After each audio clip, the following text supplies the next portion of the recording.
practice anymore.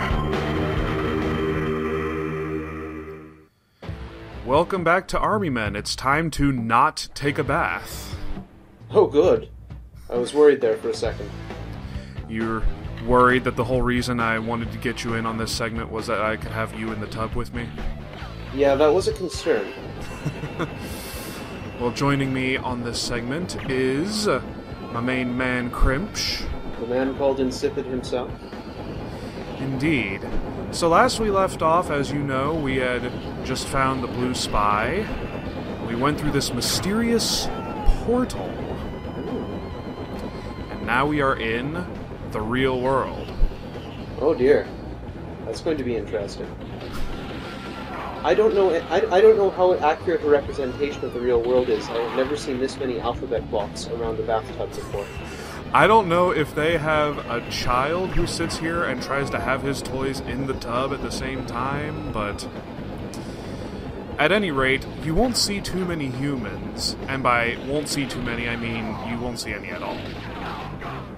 Fair enough. But there's water in the tub. Exactly. It's just getting cold. We have to make sure not to get in the tub, otherwise I don't know what to tell you. We just die. You don't float. We do not float. Okay. Good to know. And no big deal, just dropping a exploded plastic helicopter into the pool. I love all the 3DO signs everywhere.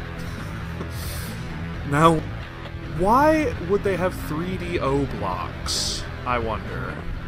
I don't know. Could be something that's in the game. I think 3DO is something like the developer or something? Could be. I don't know. So who's Grev, then? I don't know who Grev is, or Gznerv, or I don't even know. Why is the Z backwards? What kind of alphabet blocks are these? It could be an N. I guess. So yeah, our first objective was literally just find the blue spy. Congratulations. Well, we did find him, and he is being immediately cooperative, thankfully. That's good. Although you don't have much of an option when a bunch of tan soldiers immediately come and are trying to gun you down. Yeah, at that point I think I'd be pretty cooperative too. Here's a bit of a tricky part, because you're bent on getting them from the other side as they come in, but then more of them spawn again on this side. Oh. I'm not exactly sure how that happens, because we cleared out all the enemies here. For sure. And thankfully the blue spy, he just kind of tends to rush into things, but he didn't get hurt at all. We do in fact need him alive. Well, that was the whole point of chasing him into the real world, wasn't it? Precisely. Bring him out alive. And there were actually a few test playthroughs I did of this where he just kind of ran off right, like you defeat a certain number of enemies, and then he's like, oh, okay, everything's clear. But he doesn't see the next few guys are already waiting for him, so he'd get immediately gunned down. Huh. Sounds like slippy AI. I would say so, but thankfully he was very cooperative this time. That's good. Time to take him back for questioning. But first we have a cutscene. Okay.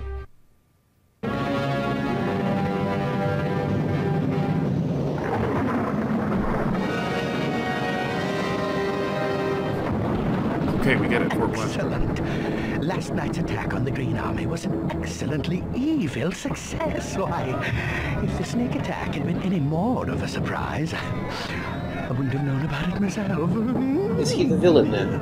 General Plastro? He is, in fact, the villain. Man. Very subtle, you Grim can and tell. Sarge have escaped our forces and have captured a blue intelligence officer and... Well, to make matters worse, Sarge found one of our ports. What? Colonel Grim and Sarge have escaped. I heard you. It was a rhetorical one. Does anyone else have any good news they'd like to share? Very subtle, as I said. That portal must not fall into green hands. If it weren't for the glasses. Double the men to secure the perimeter. And as for Colonel Grim, perhaps we can find some other way to persuade him to surrender.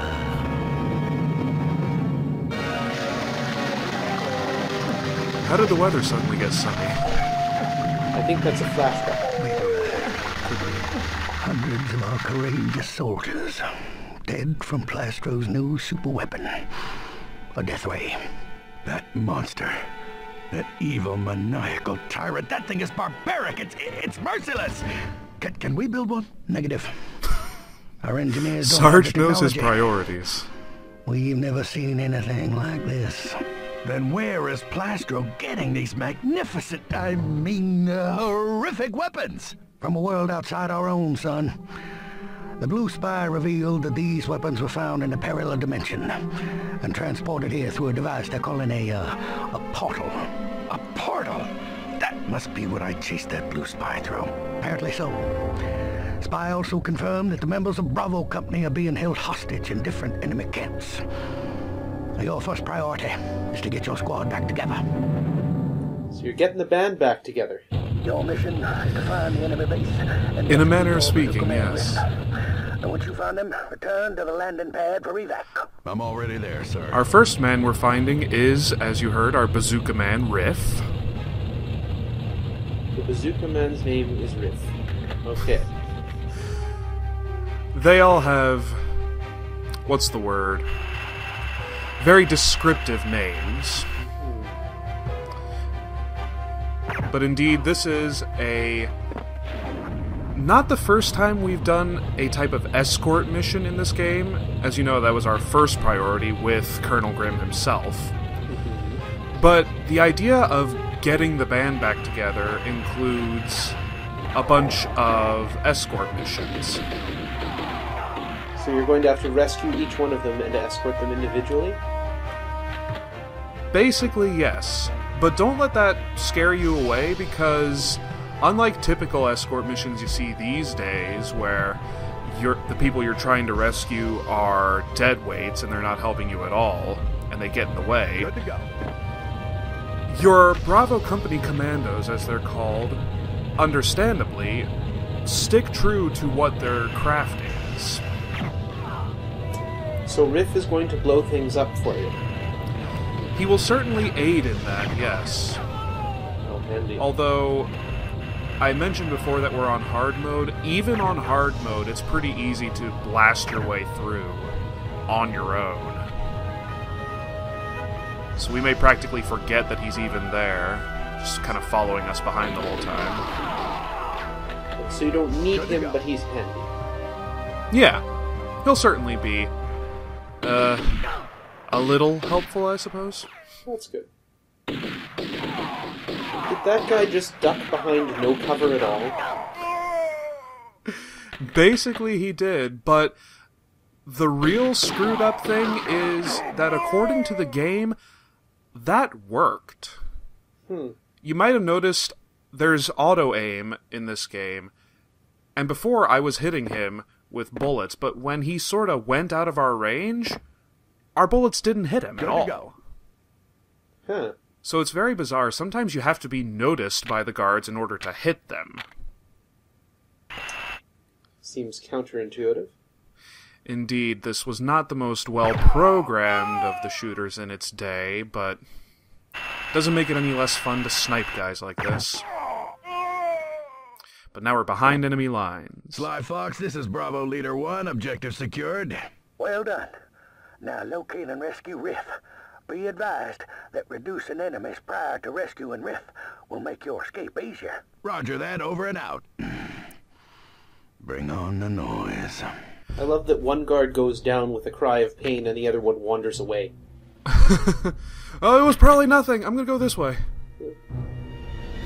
Are you keen on voice actors, Krimsh? I know a few. I haven't got the level of knowledge of a lot of other friends of ours. You don't by chance recognize this voice actor, do you? Offhand, no, but I do remember from the first video you mentioning Jim Cummings. Notice I didn't say voice actors. Just something to think about for later. You'll see why. Hey, look, blue tanks. Over yonder. Very fashionable.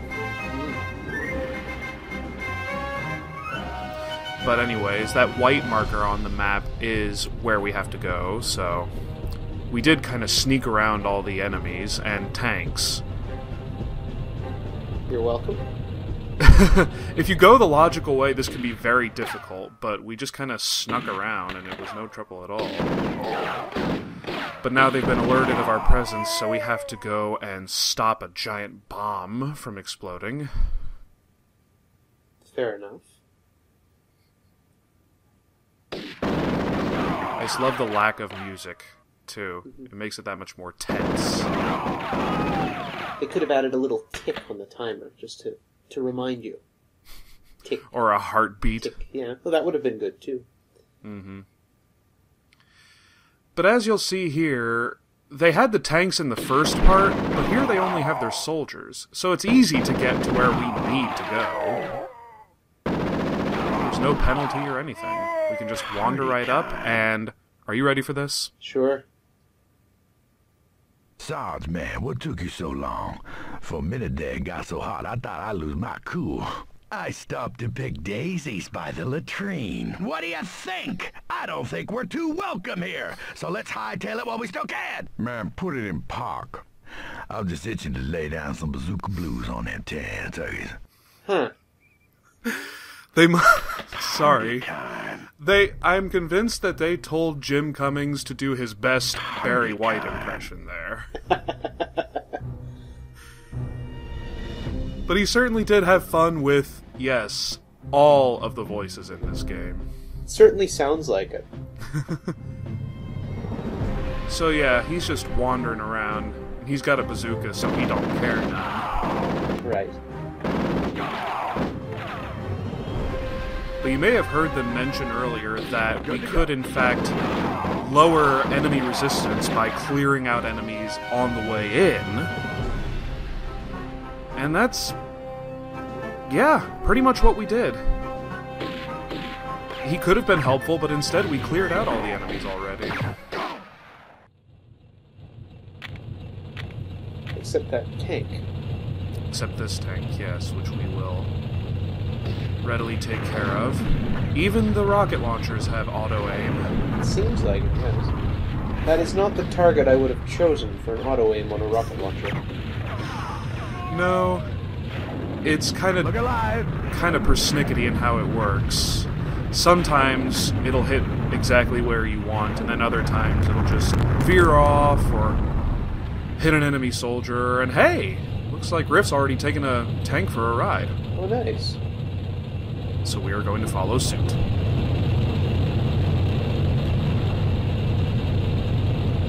Eventually. Don't worry, there's no drunk tank driving in this game. Thankfully, it's very easy to drive these. You wouldn't know it from the way that one just sat there and let you blow it up. Did I mention hard mode was not very hard? I think it's come up, yes. Well, the red dots on the map indicate tanks, as you can probably guess, so... Not the trees. Oh, believe me, we're very careless about our environmental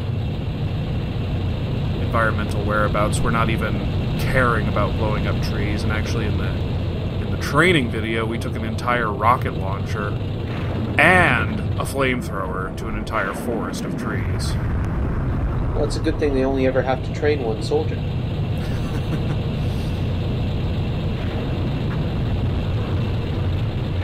You may have noticed that there were tank controls as we were walking. But as we're driving a tank, we get regular driving controls. Huh. That's different. Different and slightly annoying. Speaking of slightly annoying, looks like somebody's taking his sweet time getting to where we need to be. He's got the bazooka. His bazooka blues that he mentioned earlier. Sorry, I can't believe how comically R&B style singer bluesy they made Riff. But he certainly is a very laid-back kind of personality. Goes with the name. At least there's no immediate threat to his safety at this point. That's good. Is it just me, or has Sarge's expression in the top left corner changed? He does indeed get happier the healthier he is, and angrier, and gruesomely more chipped off the more hurt he gets. Huh. But was that a thrilling adventure for you? Absolutely. Well, thank you for joining me. Thank you for sharing, Jones.